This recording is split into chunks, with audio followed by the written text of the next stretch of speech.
Kütləsi 1 kiloqram olan cisim 0,5 metr radiuslu çevrə üzrə 5 metr saniyə sürətlə hərəkət edirsə, 0,115 saniyə ərzində cismin impulsunun dəyişməsini hesablayın. Hərəkət çevrə üzrə hərəkət olduğuna görə verilən kəmiyyətlərdən istifadə edərək periodun qiymətini tapaq. V bərabərdir 2 pi böl T'dən T olacaq 2 pi bölünsün V.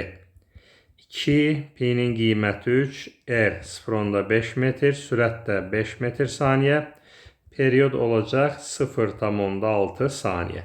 İndi bizə verilən vaxtın periodun hansı hissəsini təşkil elədiyini tapaq. 0,15 bölünsün 0,6, bu da eləyir 4/1.